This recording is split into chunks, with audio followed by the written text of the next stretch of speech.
Hi കൂട്ടുകാരെ, നമുക്കിന്ന് ഒരു ഏട്ടക്കറി വയ്ക്കാം.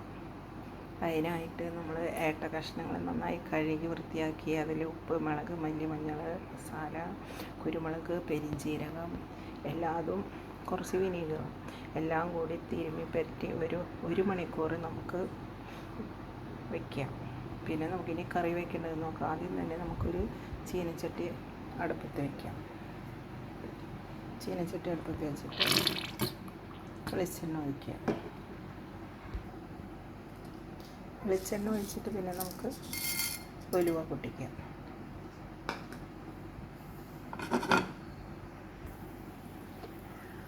ഉലുവ മൂത്ത് വരുമ്പോൾ നമുക്ക് കുറച്ച് കറിവേപ്പില ഇടണം. പിന്നെ കുറച്ച് തക്കാളി, പച്ചമുളക്, സബോള എല്ലാം കൂടെ നന്നായി വഴറ്റണം. നന്നായി വഴന്ന് വരാൻ നമുക്ക് കുറച്ച് ഉപ്പിട്ട് കൊടുക്കാം. ഇനി നന്നായി ഇളക്കി കൊടുക്കാം. സബോളൊക്കെ നന്നായി വഴന്ന് വന്നിട്ടുണ്ട്. ഇനി നമുക്ക് കുറച്ച് 2 ടീസ്പൂൺ മുളക് പൊടി ചേർത്ത് ഇളക്കണം.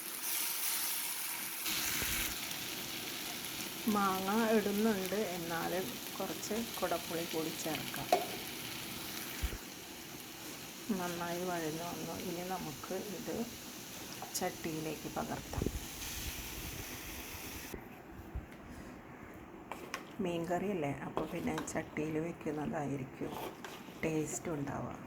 ഇനി നമുക്ക് ഇത് നന്നായി യോജിപ്പിക്കുക.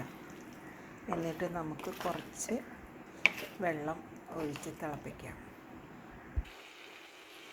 ഇത് ചട്ടിയിൽ നന്നായി ഇളക്കി യോജിപ്പിച്ചതിന് ശേഷം 5 മിനിറ്റ് നന്നായി ഇളക്കണം. എന്നിട്ട് വേണം കുറച്ച് വെള്ളം ഒഴിക്കുക.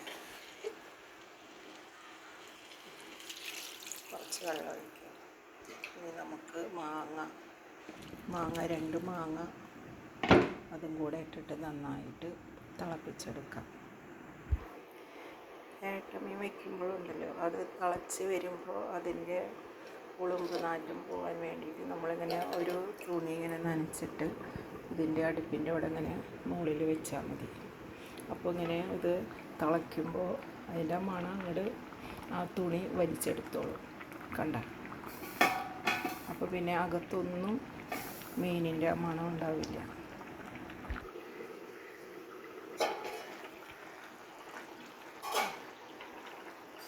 നന്നായി തിളച്ച് വരുന്നുണ്ട്. ഇടയ്ക്കൊന്ന് ഇളക്കി കൊടുക്കാം.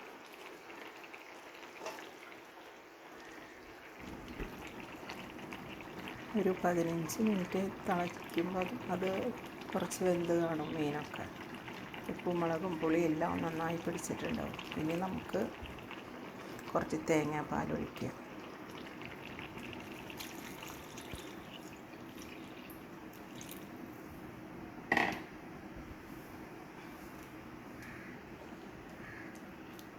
നന്നായി ഇളക്കി കൊടുക്കുക. ഇനി നന്നായി തിളക്കിയിട്ട്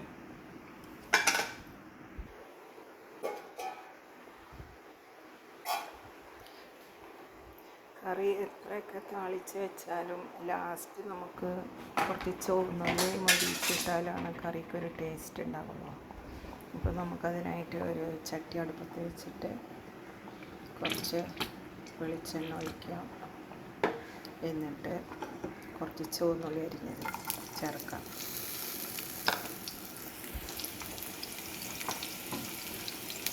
കറി കണ്ട ഇവിടെ നന്നായി തിളച്ച് വറ്റട്ടെ. തേങ്ങാപ്പാൽ ഒഴിച്ച് കഴിഞ്ഞാൽ പിന്നെ അധികം തിളപ്പിക്കണമെന്നില്ല, എന്നാലും കുറച്ച് നേരം തിളക്കട്ടെ. എന്നിട്ട് ആ നേരം കൊണ്ട് അവിടെ നമുക്ക് ഉള്ളി മൊരിയുമ്പോൾ അപ്പുറത്തേക്ക് ഒഴിക്കാം. കറിയിൽ നമുക്ക് ലാസ്റ്റ് കുറച്ച് ഉപ്പ് ചേർക്കണം. കറിയിൽ നമുക്ക് ലാസ്റ്റ് കുറച്ച് പെരിഞ്ചീരകം മാത്രം പൊടിച്ചെടുക്കണം. അത് കുറച്ച് പെരിഞ്ചീരകം. എന്നിട്ട് നമുക്കത് ഓഫാക്കി വയ്ക്കാം. ഇനി നമുക്ക് ഉള്ളി മൊരിച്ചിട്ട് അതിലേക്ക് ഒഴിച്ചാൽ മതി. കറി റെഡിയാണ്. ഗ്യാസ് ഓഫാക്കിയിട്ട് നന്നായി തിളക്കണേണ്ട. ഇനി നമുക്ക് ഈ ഉള്ളി മൊരിഞ്ഞ് കഴിഞ്ഞു. ഇനി നമുക്ക് കുറച്ച് മുളക് പൊടി കൂടെ ഇട്ടിട്ട് നന്നായി ഒന്ന് വഴറ്റിയെടുക്കാം. ഇനി നമുക്ക് ഈ കറിയിലേക്ക് ഇത് ഒഴിച്ചാൽ മതി. കണ്ടോ, ഫിഷ് കറി റെഡി. എല്ലാവരും ഉണ്ടാക്കി നോക്കുമല്ലോ. ഓക്കെ.